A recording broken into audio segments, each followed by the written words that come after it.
Hello students. मेरा नाम है अरुण शर्मा। आप सभी का अरुण कोचिंग क्लासेस में बहुत बहुत स्वागत है। स्टूडेंट्स, हम इक्विटी एंड लायबिलिटी साइड को जो है वो कवर कर रहे थे। उसमें हमने शेयर होल्डर फंड जो है वो अ, मतलब उसमें कौन कौन से आइटम्स आती हैं वो सारी आइटम्स पढ़ ली थी। अब जो शेयर होल्डर फंड में नेक्स्ट आइटम आती है वो है reserve and surplus. Reserve and surplus बहुत ही ज्यादा इंपॉर्टेंट जो है आइटम है। तो रिजर्व का मतलब क्या है? अमाउंट सेट असाइड और held back out of profits to meet any future requirement or contingency. The main purpose behind creation of reserve is to safeguard the financial position against any unforeseen losses or liabilities. ठीक है। तो मतलब profit का निकाला हुआ कुछ part है जिसको फ्यूचर की रिक्वायरमेंट या फ्यूचर की कॉन्टीजेंसी के लिए जो है रखा गया है ना। इन फ्यूचर अगर हमको जरूरत पड़ती है तो हम इस अमाउंट को यूज करेंगे, तो उसको बोलते हैं रिजर्व, है ना। सो मेन पर्पस बिहाइंड इसको क्यों बनाया गया है ना, कि कंपनी की फाइनेंशियल पोजीशन को किसी अनफॉर्सिन लॉस या लाइबिलिटी से सेफ करने के लिए, है ना, इसको क्रिएट किया गया है रिजर्व को। सो विलियम पिकल्स इसके बारे में क्या बोलते हैं? रिजर्व के बारे में, रिजर्व का क्या मतलब है? विलियम पिकल्स के अकॉर्डिंग रिजर्व्स का मतलब है amount set aside out of profits and other surpluses which are not earmarked in any way to meet any particular liability known to exist on the date of balance sheet. Under this head देखिए, यहाँ पे main बात, यहाँ पे देखिए आप कि main चीजें यहाँ पे नोट्स टू अकाउंट्स में जब हम रिजर्व एंड सरप्लस को दिखाएंगे तो रिजर्व एंड सरप्लस में कौन कौन सी आइटम्स आती हैं। ठीक है, ये चीजें भी मैं आपको बता चुका हूँ। जैसे कि कैपिटल रिजर्व है, कैपिटल रिडम्पशन रिजर्व है, सिक्योरिटीज प्रीमियम रिजर्व है, debenture redemption reserve, revaluation reserve, share option outstanding account, other reserves, है ना। specific the nature of each, sorry, specifically specify the nature of each reserve and amount in respect thereof. Surpluses जैसे कि that is balance in statement of profit loss account. ठीक है student, जो बार बार जो item आपको use करनी पड़ेगी तो मैं आपको ऐसे बता देता हूँ। देखिए, capital reserve, capital redemption reserve, debenture redemption reserve, securities premium, है ना, और ये अदर रिजर्व हो सकता है, या फिर statement of profit loss account. ये तो बार बार यूज होने वाली ये आइटम्स हैं। ये जो आइटम्स यहाँ पे फर्स्ट से लेके फोर तक की, और ये हमारी सेकेंड लास्ट वाली आइटम, इसका क्वेश्चन में बार बार यूज होता है। ठीक है। Surplus that is balance in statement profit and loss account. ये क्या है? ये एक्यूमुलेटेड बैलेंस है ऑफ पास्ट ईयर प्रॉफिट का, है ना। जो आपका प्रॉफिट एंड लॉस अकाउंट का कंपनी का जो क्रेडिट बैलेंस होता है ना, पिछले सालों का जो एक्यूमुलेट बैलेंस है, मतलब जो इकट्ठा हुआ प्रॉफिट है, वो है ये। Okay. After deduction of all appropriation towards reserve and dividend. तो डिविडेंड और रिजर्व जो है हमने प्रॉफिट से बनाए हैं, और उनको डिडक्ट करने के बाद सपोज करिए रिजर्व को भी मैंने बना दिया, डिविडेंड भी मैंने पे कर दिया, उसके बाद मेरे पास 5 लाख का प्रॉफिट बचता है, तो वो कहाँ आएगा? Surplus that is balance statement of profit loss account में। It is shown as a separate item under reserve and surplus. Okay. On the other hand, statement of profit and loss is an income statement, है ना। तो ये एक income statement है जो हमको क्या शो करती है? प्रॉफिट अर्नड और loss incurred for the current accounting year, कि कितना प्रॉफिट हमने कमाया, कितना लॉस हमको हुआ current accounting period, current year में, ये उसको बताएगी। करंट ईयर्स प्रॉफिट और लॉस इज एडेड टू और subtract the surpluses that is balance in statement of profit and loss account from appropriation towards reserve and dividend are made। देखिए यहाँ पे क्या बोला गया है? Current year's profit is added, जो करंट ईयर का प्रॉफिट होगा, current year's profit is added to surplus that is balance in statement of profit and loss account. ठीक है, अगर कोई प्रॉफिट होता है हमको तो वो सरप्लस बैलेंस में ऐड हो जाएगा, और अगर लॉस होती है तो वो क्या हो जाएगी? सब्ट्रैक्ट हो जाएगी, माइनस हो जाएगी, है ना। ओके, ऐसा यहाँ पे बताया गया है। उसके बाद डेबिट बैलेंस होता है एक, डेबिट बैलेंस, डेबिट बैलेंस का मतलब है लॉस, ठीक है, और क्रेडिट बैलेंस का मतलब है प्रॉफिट। तो that is balance statement profit and loss account shall be shown as a negative item, negative figure under the head head reserve and surplus. देखिए स्टूडेंट, डेबिट बैलेंस का मतलब लॉस होता है, इसलिए इसको नेगेटिव जो है नेगेटिव फिगर में शो किया जाता है। जैसे 5 लाख का हमारे पास डेबिट बैलेंस है तो इसको ब्रैकेट में शो किया जाएगा, है ना, क्योंकि ये नेगेटिव आइटम है। फिर नेक्स्ट है यहाँ पे कैपिटल रिजर्व क्या होता है, ये भी बहुत इंपॉर्टेंट है। It is a reserve which is created out of capital profit. Capital profit में से बनाया जाता है capital reserve. It is created out of the profit earn from capital transaction. जो कैपिटल ट्रांजेक्शन होगी कंपनी की, उसके थ्रू जो प्रॉफिट जनरेट हुआ है वो है कैपिटल प्रॉफिट, ठीक है, और उसमें से हम बनाएंगे कैपिटल रिजर्व, है ना। It reduces the dividend available to the share holder as it is not available for the distribution to the shareholders at dividend, ठीक है। मतलब ये वो प्रॉफिट है जिसका यूज हम डिविडेंड की पेमेंट के लिए नहीं करते हैं। The capital reserve is created from the following capital profit. किसमें से बनाया जाएगा, अगर हमने कोई सेल किया है फिक्स्ड एसेट, उस पर हमको कोई गेन है, प्रॉफिट है, तो वहां से कैपिटल प्रॉफिट आएगा और उसमें से कैपिटल रिजर्व हम बनाएंगे, ठीक है। मतलब गेन या profit on sale of fixed asset, है ना, उसमें से क्या बनेगा, कैपिटल रिजर्व। फिर gain on sale of investment, okay, gain on reissue of forfeited shares, gain on purchase of an existing business, ठीक है। हमने जो है वो कोई पुराना बिजनेस खरीदा है तो हमको अगर उस पर प्रॉफिट होता है तो वो कैपिटल प्रॉफिट है। या फिर हमने शेयर फॉरफिट किए हैं, फिर इसको रीइश्यू किया, रीइश्यू पे जो प्रॉफिट हुआ वो कैपिटल प्रॉफिट है। तो इनमें से बनाया जाएगा capital reserve. Capital redemption reserve,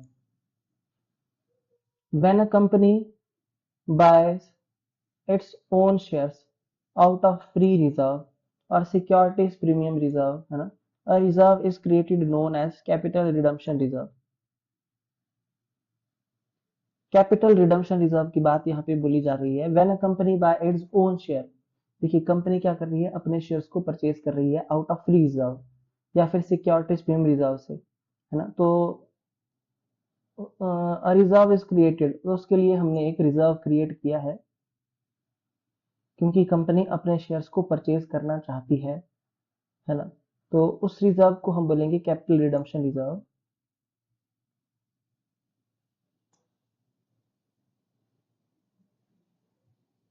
according to section 69 subsection 1 of the companies act 2013, a sum equal to nominal value of shares, है ना, यानी कि 10 रुपए की जैसे फेस वैल्यू है, so purchase shall be transfer to capital redemption reserve, ठीक है। मतलब जितने के कंपनी ने अपने शेयर्स खरीदे हैं उतने का जो है कैपिटल रिडम्पशन रिजर्व बना देगी company. The reserve may be used by the company to issue fully, देखिए इस रिजर्व का यूज जो किया जाएगा वो किया जाएगा fully paid up bonus share को इशू करने के लिए, ठीक है। According to section 55 of the companies act 2013, where preference shares are redeemed out of profit which would be otherwise available for declaration of dividend, a sum equal to nominal value of the shares redeemed must be transferred to capital redemption reserve। देखिए यहाँ पे क्या बोला जा रहा है कि हमने प्रेफरेंस शेयर्स को रिडीम करना है ना, प्रॉफिट में से, ठीक है। विच वुड बी अदरवाइज, जो कि किसके लिए अवेलेबल था, वो डिविडेंड की डिक्लेरेशन के लिए अवेलेबल था। तो उतने का जो अमाउंट होगा, है ना, उतनी share nominal value face value का जो भी अमाउंट होगा जो हमने रिडीम करना है ना। जैसे कि सपोज करिए हमने 1 लाख के प्रेफरेंस शेयर्स को रिडीम करना है, प्रॉफिट में से कर रहे हैं, तो उतना जो 1 लाख का पार्ट होगा जो हमने डिक्लेरेशन के लिए रखा था उसको हम ट्रांसफर कर देंगे कैपिटल रिडम्पशन रिजर्व में। आई होप आपको ये बात जो है समझ में आ गई होगी। उसके बाद यहाँ पे सिक्योरिटीज प्रीमियम रिजर्व बोला गया है। देखिए सिक्योरिटीज प्रीमियम रिजर्व, है ना, ये भी कहाँ आता है, रिजर्व एंड सरप्लस में। ये reserve which comes out into existence by the amount received in excess of nominal face value of securities is credited. A company can use these reserves for the purpose stated in section 52 subsection of the Companies Act 2013. It is a reserve which comes into existence by the amount received in excess of nominal value of securities, ठीक है। मतलब जैसे कि यहाँ पे 10 रुपए की face value थी पर हमने उस शेयर को कितने में इशू किया, 12 रुपए में, तो ये 2 रुपए जो है वो प्रीमियम है, ठीक है। तो ये एक्सेस अमाउंट है, ओके। यानी कि 2 रुपये, 10 रुपये की तो फेस वैल्यू है, 2 रुपये का प्रीमियम है ये, तो ये अलग से रिसीव किया गया है, ये कैपिटल रिसीव है, रिसिप्ट है ये, है ना, इसको क्रेडिट किया जाता है, ठीक है, ये चीज मैं आपको पहले भी बता चुका हूँ। और इसका पर्पस कहाँ पे दिया गया है कि इसको किस लिए यूज किया जाएगा, section 52 subsection 2 of the companies act 2013। उसके नेक्स्ट है debenture redemption reserve. Debenture redemption reserve DRR is a reserve which is created by the amount prescribed under section 74 71 subsection 4 of the Companies Act 2013 and related rule of the Companies Rules 2014 by a company before redemption of debentures commence, है ना। तो debenture redemption reserve का जो use होगा वो debenture की redemption के लिए किया जाएगा, ठीक है।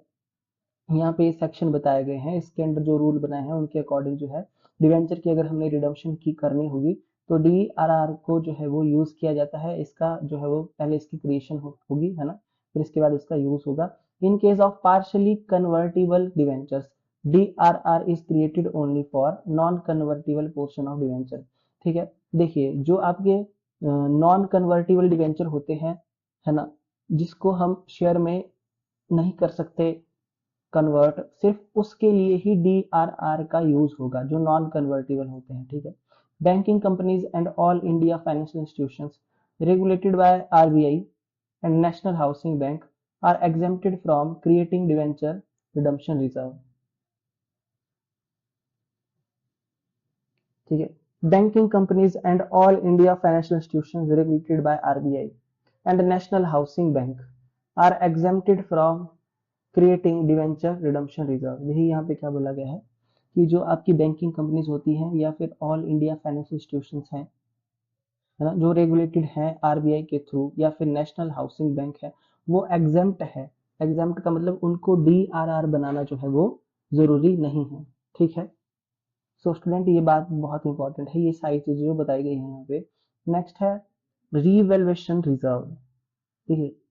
अब यहाँ पे सिलेबस में ये दिया गया है तो मतलब आपको तो पढ़ना पड़ेगा, है ना। तो it is a reserve which comes into existence by upward revision of the book value of asset of the company.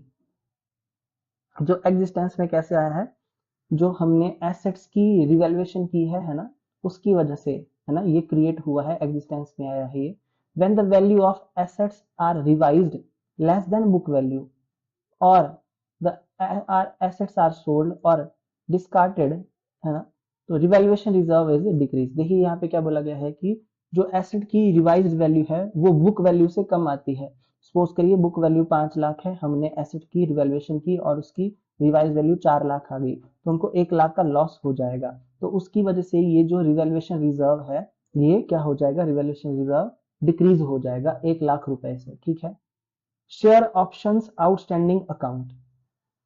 Share option outstanding account क्या है, it is a reserve which is created by crediting the difference between market value and issue price of shares, है ना, to employees over the vesting period. देखिए यहाँ पे क्या बोला गया है, share options outstanding account. Share options outstanding account is a reserve which is created by crediting the difference between the market value and issue price of shares issued to employees over the vesting period।